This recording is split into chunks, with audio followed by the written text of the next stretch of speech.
But like, are you like the? I'm the man. Are you the coffee man in Denmark? Or what?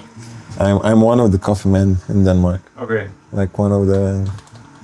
Last year. Is that just being humble or? No. In 2025, I've been the coffee man. Yeah. And we went to the Worlds, to Jakarta. Yeah. To represent Denmark. And in 2026, I've been one of the 3 men that made it in the final. But is it one of the 3 men in Denmark, or one of the 3? No, there were 12 men in Denmark that signed up for this competition, and only 3 of the men in Denmark made it in the final, and I was one of the 3 men in Denmark. But okay, so I remember like last year you went to the coffee competition. Yeah. And what happened? You won in Denmark, and then you went to the Worlds in Jakarta. Yeah. And that's basically what we're going to talk about today. Nice. But Coffee. to see Coffee and competitions. Yeah, exactly. Sweet. And I never usually drink coffee this late, but yeah, it's not necessarily like my time to drink coffee, but there's always space for a good cup of coffee. Yeah. But would you just drink it all day, all night? Yes, sir. Yeah. Do you want to know like what's the competition about? Or? Yeah, exactly. Yeah. Because I think I can exactly what I want to know. Describe you like.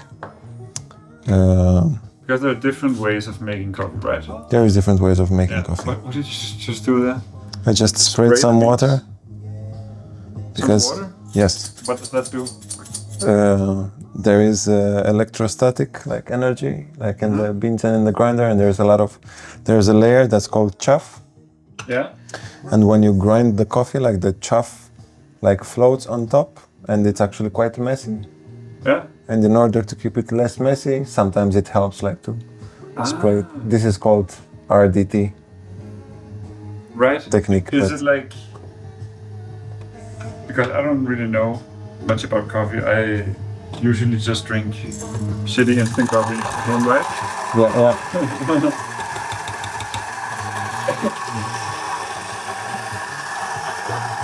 So let's see. And what did you do there?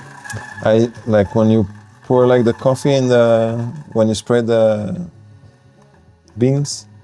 But that's just air? This is just air, but when you spray the beans, sometimes because they have a little bit of water, they get stuck like on the. So it's just. So I'm just trying like to push them. Right. Because one of the flaws of this grinder, like it's beautiful and it works amazing. Yeah. But if you remove this lid and you put the beans in here, they're just. It's called like a popcorn effect, and they're just jumping out of the hopper. Yeah.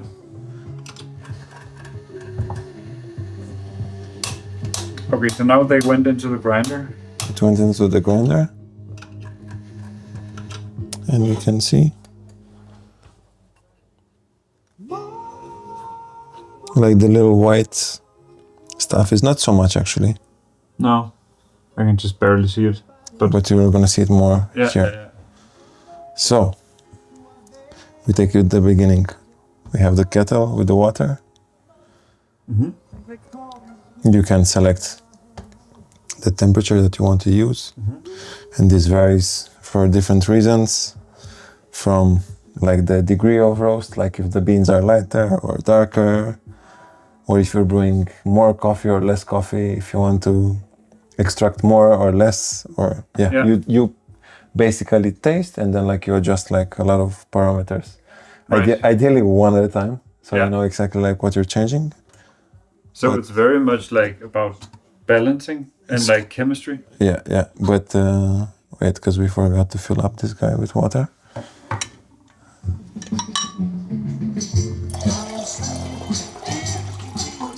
It's funny because like Visus, but you know, my big brother, yes, sir, also attended the podcast.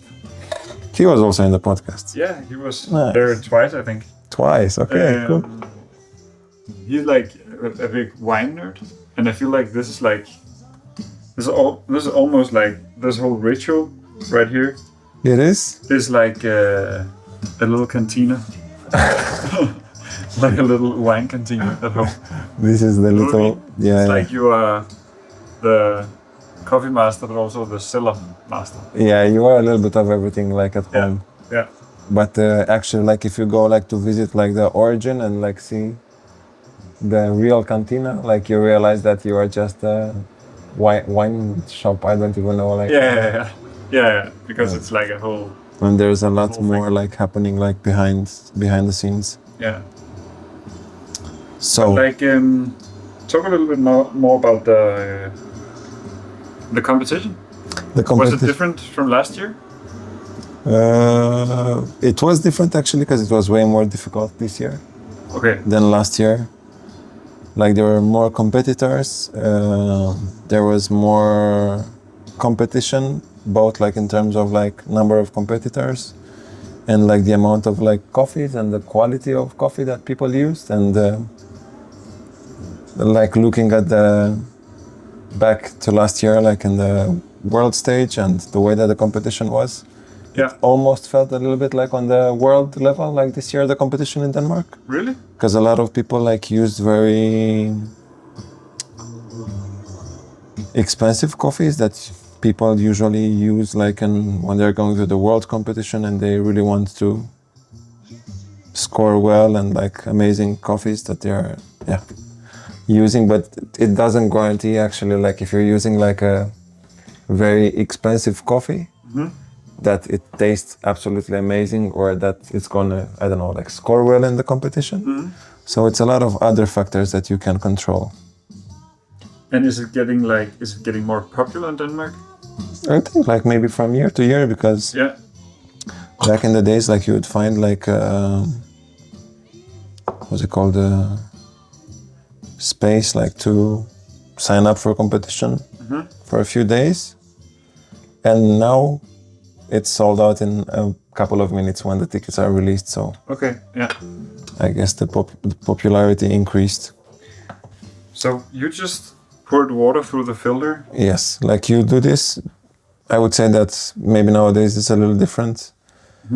The best is to taste like and see like if it truly makes a difference or not. But basically, like the reason why you rinse the paper filter is to remove like the paper taste. Okay. But this was more like back in the days when the paper was treated like maybe like with more chemicals and so on. So this is more. you could really feel, and like now like there is way higher quality paper filters that sometimes don't even require this. But it's better also always like to play it safe. So like it's the best like to just. But would you do this like? Are you doing this ritual every time you drink a cup of coffee, or is it just because you're showing kind of? No, I think I would say that 95% of the times I do it. Really? Yes, it really depends like on the water that I have for brewing, for example. Now like I have plenty of water for brewing, so there's no problem to do it like to use like 50 grams or not. No. But sometimes if it's very low, because we run out of water, I don't. So this is not going in the actual coffee. No, that's just gonna be tossed away. Like I'm just gonna keep this cup here because it's helpful like in the end to remove the dripper, put it there. Ah, right. We can enjoy the coffee. So now we're gonna dose in our coffee, and you see like those little white, like a little, I wouldn't say white, but like lighter in color. Yeah. Nice. And what are those? That's the chaff. That's why like I sprayed like the water over the beans, because if you don't spray it, like it sticks on the grinder and it goes like all over the place. And it's, for me, like it's mostly like an aesthetic thing. It's not necessarily like it's practical, like because it helps like to keep the place cleaner. But for example, like in a professional environment, I never do this. Yeah. So I know like my only reference, I guess, is with wine. Right? Yeah. And I know there's like a lot of etiquette, you could say. A lot of? Like etiquette and tradition. Yeah. Like stuff you do that. Like rituals kind of? Rituals that doesn't necessarily have a large impact, but it's more about just the håndtering, or how to say that in English. It's just like how you handle the product. I guess. Yeah. Like so it's maybe like grounds you a little bit, like in the whole ritual. I don't know, like also like to. Yeah, but it's just like some stuff is like, for example, the way you pour the wine or the way you serve it after you put it in like a Decanter or. yeah, exactly, that decanter. Yeah. But yeah. To me, it seems like the 2%. You know what I mean? Yeah, Like I mean, the 2 last percent. Why is but for the how do you call, like for the sommelier, or like in this case for like me, for the brewer, like it makes a difference. So yeah. I would say, like never underestimate the person that's on the other side of the barricade. Right. That if they don't know the information, it's like it's not valuable. No. And maybe like if you also like explain, if people like do it themselves, they can experiment, like see if it makes a difference or not. So Yeah. all right, then we have these guys ready. When I start to pour the water, I just start the timer. Yeah. And then I'm gonna pour 3 times 100 mils. And you pour it like very evenly. Yeah. Okay, it's 101, but it's even in competition, it's acceptable. 1 gram, it's tolerant. Wait, and you wanted to pour exactly 100? Or? Yeah. Then I'm gonna wait like this, like on a normal like situation would be called like blooming, but I'm not necessarily blooming like my brew. But what does that mean, blooming? Blooming, like I know the what blooming means, but like in this case, it means that the coffee beans, they have moisture, okay. and during roasting, like this moisture creates like pressure in the bean. And there's also like CO2 that when you're pouring the water over, it's released. Okay. If you don't bloom the coffee, basically like the CO2 interferes like with your extraction, and it's kind of in the way because instead of letting the water tries to find the fastest way in the coffee bed Right. to go through. Yeah. And basically, like if you don't do this, it's gonna interfere, and it's kind of like it's in the way. It's an obstacle, like for the water, so you can have like uneven extraction. And Right. Okay. you can also like taste this one. Basically, like it's really important, I would say, when the coffee is very fresh. When it's not so fresh, it doesn't really make a difference. Okay. But when it's very fresh, like it makes like a lot of bubbles. And I don't know, like if you've seen now, like it's not so much, but when I did the second pour, like it was like a lot of like things happening in the brew. Like when you did the second pour just now. When I did the second pour, Right. yeah. I didn't No, it's fine, it's fine. see that, but. Um, And is it very different from coffee to coffee how much water you want to pour through it, or yeah, it depends. Like the same kind of measuring? now, because we're 2, like I'm brewing like a bigger brew, Right. Yeah. like 300 grams. Yeah. Sometimes I do this when I want to drink more coffee, but I would say that as a general like brewing recipe, I'm doing smaller brews, like 13 grams of coffee, 200 grams of water. Yeah. And we are not stupid, but this is how in this industry we say grams even for water. Yeah. It's just. I don't know who came up with this, but we just use it this way. Yeah. And does everyone do that? Yeah, Yeah. nice. And now it still It's drips like a little very- bit. It seems like very like compared to my instant coffee at home. it's like a lot more beautiful in the color and a lot lighter. Yeah, I was actually speaking with one of my friends, like a guy that was my manager and also like mentor, like in coffee. We don't know why people call it black coffee, No, because if you're looking like on the color, it has nothing to it's do like with. almost looks a little bit like wine actually. Yeah. I think it always looks really nice if you pour it from the bottom. I don't know if you can. Yeah, it looks like caramelly, Yeah. almost sugary. This guy. Does all coffee look like that? Some of them are like maybe like a little bit darker, like more red. Some of them are lighter. It Yeah. really depends. But you well. can, So now we're gonna drink a coffee Nice. that is coming from the same farm where I used the coffee for the competition for this year's Brewers Cup. Ah, okay. And I will, now that you're also like making some references about wine, we can use, these are maybe like my favorite cups. And if you look like they're like a little translucid, Yeah. like you can see my fingers through them. Yeah. They say that you can even use them like to drink wine. I would never. No.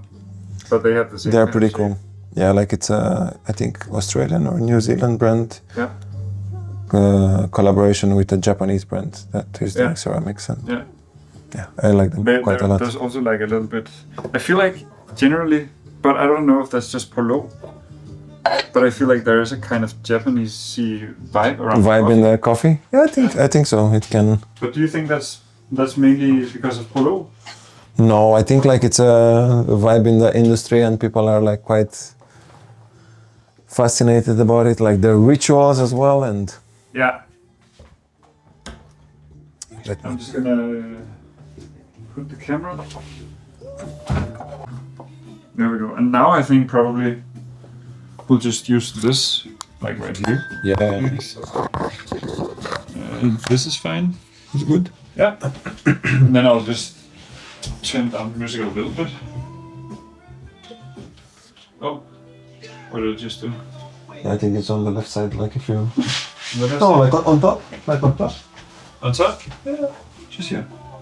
Ah. Right. Okay, so it's... What time is it now, you know? 8:39. 8:39. Tuesday, 17th of February. Yeah. I feel like I didn't kind of say anything about who you actually are. Yeah, like who am I and who you are. Yeah, exactly. Who are we to each other? In relation to each other. In relation to each other. Yeah. Your wife, Celeste. Yeah. She's also a wine master. True. It's a best friend of my girlfriend. Yeah. Who is not a coffee master, but maybe it's going to become one day. Yeah. Tene. Yeah. And we are the hobbies that are hanging out. Exactly. Which is like a lot better than you could imagine, right? Yeah. It's a very lucky kind of symbiosis. It is. Yeah. It's like this for. Yeah, exactly. So. This doesn't have anything to do with the coffee ritual, right? That's just like that's just some. I'll just take a sip of this. Yeah. For you, like to enjoy. Can you identify like any notes? Yeah, like anything that comes to your mind. Like, there's no right or wrong answer. It's just like a. I feel like it's like whenever I got asked this with wine in the beginning, when I started drinking, I couldn't like say anything, and then after some time, it was easier for me to kind of recognize stuff. Yeah. So right now, to me, it's just like coffee. Yeah, of course. But I would say maybe it's a little like citrusy, but not okay. But not like in a sharp way. Yeah. Like in a very round way. It's like it could be like not orange, but like some easier citrus fruits. It could be even like orange, but that's good. It's and then like chocolate, but I don't know if you always kind of get a little bit of that. Sometimes there is. I think it could be, but it's but not in this one. Maybe we'll see. We'll find out. But how do you look for those kind of notes? Because when you drink wine, it's like there's primary, secondary, and how do you say like the third? Yeah, like I don't know, secondary. Yeah, the secondaries. Like you can assess like the coffee like in different like layers and levels. Yeah. This is the first one, the aroma. The aroma, yeah. The aroma, like what you perceive in the nose. Yeah. And then you can assess like the flavor. Yeah. And you get like some notes like in the flavor. Yeah. And the flavor you, for example, in the competition. Mm-hmm. And not only like you assess like the flavor when it's hot, warm, and cold. No. And like a coffee, it's better usually like when it's, I mean, it's not like it's better because sometimes there are some coffee that are not so dynamic and they're not changing a lot. Right. but it's more interesting like when it changes and it's more complex. For example, like you have like some notes when it's hot. Let's say, I don't know, like maybe like it's like orange when it's hot, and there is like some cherry and like a little bit of like floral notes, and when it cools down, like it becomes more intense. Like when it's warm and cold, you have, I don't know, in the glass. yeah, like strawberry, and you Yeah. have like more tropical, more winey. Yeah. Like sometimes you can find like even like sparkling kind of like fizzy notes that you'd find like in sparkling wine or like So- red wine or You could say it's like it's a little more dynamic, because I Yeah. know with wine, when it gets cold, it kind of closes. yeah. Or like I don't know the like the chemical explanation for it, but it feels like it closes in a way. I would say, I don't know, like if it's the chemical like explanation. No. I would rather say that maybe like it's the perception Yeah. Okay. Yeah. that opens and it's not closing like with the wine. And with the coffee, I would say that maybe like it's exactly the opposite. Like with the wine, when it's too cold, like it's kind of closed, and then like Yeah. it warms up a little bit and like it opens up. With the Yeah. coffee, is the opposite. When it's hot, you could feel maybe like less, and then when it cools down, like you can feel more. Right. But it's also like when it's actually cold, it's not cold like wine, right? It's unless it's like Yeah, like I mean cold brew, I guess. warm. Like I Yeah. mean, we would say like in this. Cheers. Cheers. Do you like swirl it like wine? You don't have to, but like, for example, like in this case, like in the carafe, it helps because it aerates, and like it helps you like identify and perceive like the flavor easier, the aroma. And also like it's nicer. For example, I pour just a little bit because like it's gonna cool down faster, and then you can see the transition like quite fast. Like It's really good. yeah, it's nice. It's like nothing I actually have ever tasted before, and I've tried a lot of your coffees, but like this is like, it kind of reminds me of like black truffle. It's like earthy, Yeah, it has but like not but not like in a perfumey way, or like in a, how do you say that? Perfumey. yeah, perfume. Like it's right. It's not like, but it's just like a very earthy. Yeah, it has like a little bit like earthy like finish. But it's quite bright, vibrant. Like I would say that it has like a little bit like tropical, like dried mango, a bit floral, like some citrus. Yeah. But I'm just like very surprised, because I feel like it almost tastes like something that's a little meaty, I think. Yeah. It can have like this umami. Yeah. Very umami, yeah. I mean, I know that it's not a lot of coffee. Like it's a very small amount now. Maybe we can make a very small one, the one that I was telling you. Sure. Usually I like to try something that is different than this. Yeah, sure. We should. And like whenever you go to like coffee tastings, because I imagine you do that. We do this like at work, like in the, it's a protocol, for example, in the roastery. Yeah. After the coffee is roasted, in 1 day or 2 or whatever, like is the production. Yeah. Like people do like quality control, like in order to assess Yeah. the quality of the beans that they roasted, because it gets quite complex. Yeah. And it's not like it's not something linear that, okay, like you have this coffee, like you put it here and then you roast it like at this temperature for this amount of time, and then it's going to be always the same. No. It's not, and it's very similar to wine, because coffee is alive also. Yeah. It has like moisture, like the external temperature, like the environment temperature, like it oscillates, and it can change like the way that the oven like it reacts. And Is it easier to store than wine?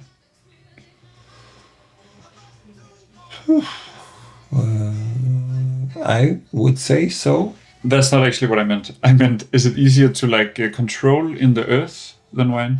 Because I know with wine, like sometimes whenever you like, we've been visiting wine creators in Italy. They're like, oh, the weather is like this now, and it's like that now, and it seems like it's very much about the weather. And I imagine it's the same It's the thing same with like coffee, with coffee as well. But is it like easier to control the coffee? I guess kind of, or is it the Not same? necessarily, because like it's I would say that it's the same, like actually like quite difficult, Yeah, because it's really dependent like on the raining season, and it depends, of course, like where it grows, Yeah. like the average of the temperature, Yeah. like And how some much years is it's exposed to the warmer, sun? yeah, and- how much is exposed to the sun. Yeah. Uh, I feel like I keep like I haven't really introduced you properly. Your name is Stefan, and you work at Prolog, at Prolog Coffee. only in Kødbyen, right? Only- Sometimes Sometimes a little bit, but yeah, I used to roast a little bit at some Yeah. point. Now I'm mostly in Copenhagen, and I'm also training like most of our stuff. yeah, Like And either it's- like the new stuff, like training, or like catching up with the ongoing like personnel, like and yeah, updating Yeah. my how's it called, my knowledge and Yeah. there's always something to learn. And And is there anyone in the company? And I know you can be a humble guy, so. But is there anyone in the company that is as good with coffee as you? so there is a few people that are as good as with coffee as me. Okay, cheers. Of course.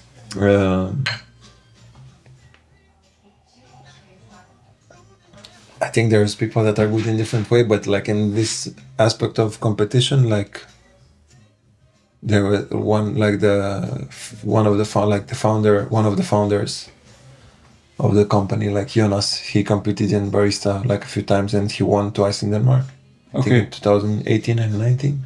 and that is something else than you do, right? Yeah, something else. Like this is like the filter coffee, like the brewers. Yeah. And is that like the most, Competition? like the purest kind of coffee competition, I guess? Or I mean, the most complex is the barista. okay, and why is that? Because it's more demanding, like you have to do more beverages, like in a also it's also different, like that one like involves an espresso machine, and the espresso course is like Yeah. you have 3 courses, you have like 4 judges, like 3 courses: espresso, milk based, and signature. Yeah, So you need to make 4 espressos, yeah, 4 milk drinks, like cappuccinos, like a little piccolo, whatever, and 4 signature drinks. And you Okay. should make like, I mean, you can use one, or you can use also 2 different coffees. hmm And then on the signature, like you need to find a way, like to make a mocktail that enhances the qualities of the coffee, and Right. to like showcase the coffee. Okay, Whereas in brewers, like you pick your own coffee that you want to use. Also here you can blend or not. And there is 2 rounds. One it's called compulsory service, and there is open service, and they are both equally important. But the one that it's more demanding, I would say that is the open service, because this is the one where you make like a presentation, where you need to talk about the coffee. Where is the coffee coming from? Why did you choose it? How was it roasted? How was it brewed? Why was it brewed like it was? Why did you use what equipment you choose? Why are you using the water that you're using? but isn't that what you do? Yes, that's the one that Yeah. I've done. But I feel like that's more about the product itself, right? I think Coffee. it's more centered about like this specific coffee. But yeah, and then there's also like the other half of the competition that's called the compulsory service. Yeah, And in that one, it's equally important in terms of points, but that's the one that usually makes the biggest difference, because people say that the person that wins the compulsory service is the one that wins the competition, okay, because you can have a really good coffee and then like you suck at the compulsory service, and then you're not gonna be in the final maybe, no, and then you can be really good at you don't need to have the best coffee to win, but you need to have one of the best coffees. And if you're the best in compulsory and then you have one of the best coffees, it can lift you up like to that. right. And on the compulsory service, you have like everyone has the same coffee. Like basically, everyone is given like the same ingredient Yeah, and the same grinder, and the only thing that you are choosing is the dripper and the way that you want to prepare the coffee. okay. But you need to use their own water, their own coffee, and their own grinder. And how important? What kind of water are we using here? Here we have a water with I think around 80 ppm, like And what's that BPM? concentration. ppm is parts per million, like it measures the hardness, but in this case, like I used like a